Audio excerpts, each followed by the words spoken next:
ഇന്നത്തെ എൻ്റെ recipe chicken പാസ്തയാണ്. ഞാൻ 400 ഗ്രാമിൻ്റെ ഒരു പാക്കറ്റ് പാസ്തയാണ് എടുത്തിരിക്കുന്നത്. ആ പാസ്ത നമുക്ക് അത് വേവിച്ചെടുക്കാം. അതിനായിട്ട് ഞാനൊരു പാനിൽ വെള്ളം വെച്ചിട്ടുണ്ട്. അതിലേക്ക് 1 ടീസ്പൂൺ ഉപ്പിട്ട് കൊടുക്കുകയാണ്. അതിനുശേഷം അതിലേക്ക് അല്പം 1 ടീസ്പൂൺ വെളിച്ചെണ്ണ ഒഴിച്ചു കൊടുക്കുകയാണ്. ഇനി നമുക്ക് ഇതിലേക്ക് പാസ്ത ഇട്ട് കൊടുക്കാം. നമ്മൾ പാസ്ത ഈ വെള്ളത്തിലിട്ട് കൊടുത്തിട്ടുണ്ട്. ഇനി നമുക്കിത് വേവിക്കാനായിട്ട് വയ്ക്കാം. ഒരു 10 മിനിറ്റിൽ മേലെ നമ്മളിത് വേവാനായിട്ട് വയ്ക്കണം. ഞാൻ ഈ ചിക്കൻ പാസ്തയിലേക്ക് അല്പം ചിക്കൻ ഇട്ട് കൊടുക്കുന്നുണ്ട്. അപ്പോൾ ഞാൻ അത് ഒന്ന് ചിക്കൻ ബ്രസ്റ്റ് ഒരു 200 ഗ്രാം ഞാൻ കഴുകി വൃത്തിയാക്കി വെച്ചിട്ടുണ്ട്. ഞാനതിന് ഒരു പാനിലിട്ടിട്ട് അതൊന്ന് വേവിച്ചെടുക്കുകയാണ്. പാനിലേക്ക് ചിക്കൻ ഇട്ട് കൊടുത്തിട്ടുണ്ട്. ഞാൻ അതിലേക്ക് 1/2 ടീസ്പൂൺ മഞ്ഞൾപ്പൊടിയും മുളക് പൊടി ആൻഡ് കുരുമുളക് പൊടി ഇത് മൂന്നും അതിലേക്ക് ഇട്ട് കൊടുത്തിട്ട് അതൊന്ന് നന്നായിട്ട് വേവിച്ചെടുക്കുന്നുണ്ട്.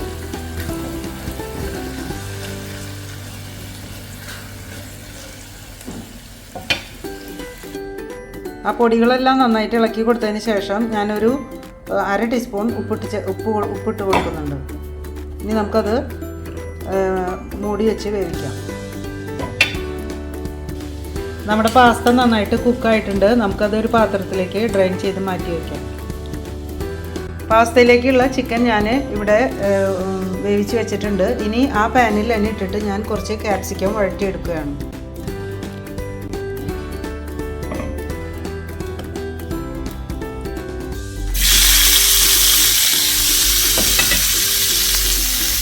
നമ്മുടെ ക്യാപ്സിക്കം ഒരുവിധം വാട്ടിയിട്ട് ഞാൻ മാറ്റി വെച്ചിട്ടുണ്ട്.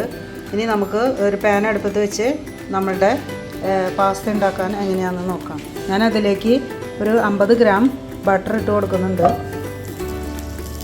അതിനുശേഷം നമ്മൾ ചതച്ച് വെച്ച 4-5 തുടം വെളുത്തുള്ളി ഇട്ട് കൊടുക്കുന്നുണ്ട്. നന്നായിട്ട് നമുക്ക് ഇളക്കി യോജിപ്പിക്കാം. ഇനി നമുക്ക് വെളുത്തുള്ളി വഴന്ന് വരുമ്പോൾ നമുക്കതിൽ സ്ക്വയർ പീസായിട്ട് അരിഞ്ഞ് വെച്ചാൽ ഒരു സവാള ഇട്ട് കൊടുക്കാം. എന്നിട്ട് നന്നായിട്ട് വഴറ്റാം. അപ്പം നമ്മുടെ പാസ്തയിലേക്കുള്ള സവാള ഏകദേശം വഴന്ന് വന്നിട്ടുണ്ട്. ഞാൻ അതിലേക്ക് എടുത്തു വെച്ച 2 teaspoon tomato sauce, 1 teaspoon soya sauce, 1 teaspoon chilli sauce ഇത് ഒഴിച്ച് കൊടുക്കുന്നുണ്ട്. നമ്മൾ വേറെ ചില്ലി ഒന്നും ഇടുന്നില്ല, അതുകൊണ്ടാണ് ചില്ലി സോസ് ഒഴിച്ച് കൊടുക്കുന്നത്. പാസ്തയിൽ അധികം സ്പൈസിയുടെ ആവശ്യമില്ല. സ്പൈസി വേണമെങ്കിൽ നമുക്ക് 2 പച്ചമുളക് വേണമെങ്കിൽ ആഡ് ചെയ്യാം. ഇനി നമ്മൾ അതിലേക്ക് ചേർത്ത് കൊടുക്കാൻ പോകുന്നത് ഞാനൊരു 250 ml വിപ്പിംഗ് ക്രീമാണ് അതിൽ ഒഴിച്ച് കൊടുക്കാൻ പോകുന്നത്. നന്നായിട്ട് ഇളക്കി യോജിപ്പിക്കുക.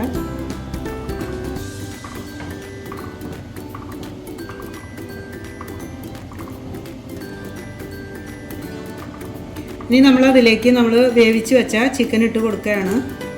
അതിനുശേഷം നമ്മൾ വേവിച്ച് വെച്ച ക്യാപ്സിക്കം ഇട്ട് കൊടുക്കുന്നു.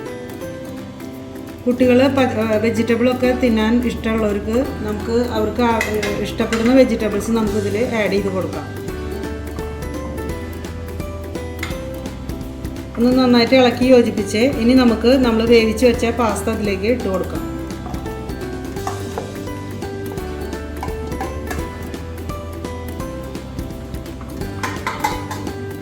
നന്നായിട്ട് ഇളക്കി യോജിപ്പിക്കാം. നമ്മളുടെ ഈ പാസ്തയിൽ ഞാൻ 1 ടീസ്പൂൺ ഉപ്പിട്ട് കൊടുക്കുന്നുണ്ട്. ഉപ്പിട്ട് വേവിച്ചതാണ്, പക്ഷെ നമ്മൾ ഇതെല്ലാം ചേർക്കുമ്പോൾ നമുക്ക് ഉപ്പിൻ്റെ അല്പം കുറവ് തോന്നുമ്പോൾ ഉപ്പിട്ട് കൊടുക്കുന്നുണ്ട്. ഇനി ഞാൻ ഇതിലേക്ക് ആഡ് ചെയ്യാൻ പോകുന്നത് ഒരു 100 ml മിൽക്കാണ്. ഇതൊന്ന് തണുക്കുമ്പോൾ കട്ട പിടിക്കാൻ ചാൻസ് ഉണ്ട്. അതുകൊണ്ടാണ് ഞാനൊരു ഗ്ലാസ് മിൽക്ക് ഒഴിച്ച് അവസാനം അതിൻ്റെ മുകളിലേക്ക് ഞാൻ കുറച്ച് മൊസറല്ല ചീസ് ഇട്ട് കൊടുക്കുന്നുണ്ട്. ഇനി അതൊന്ന് മെൽട്ടായി കഴിഞ്ഞാൽ നമുക്ക് ഓഫ് ചെയ്യാം. അപ്പോൾ നമ്മുടെ സ്വാദിഷ്ടമായ ചിക്കൻ പാസ്ത റെഡി. കുട്ടികൾക്ക് എല്ലാം വളരെ ഇഷ്ടപ്പെട്ട ഒരു വിഭവമാണ്. നമുക്ക് കുട്ടികൾക്ക് ഇഷ്ടപ്പെട്ട എല്ലാ വെജിറ്റബിൾസും നമുക്ക് ഇതിൽ ഇട്ട് കൊടുക്കാം.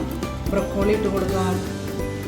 അങ്ങനെ പല വെജിറ്റബിൾസും നമുക്ക് കുട്ടികൾക്ക് ഇതിൽ ചേർത്തി കൊടുക്കാം.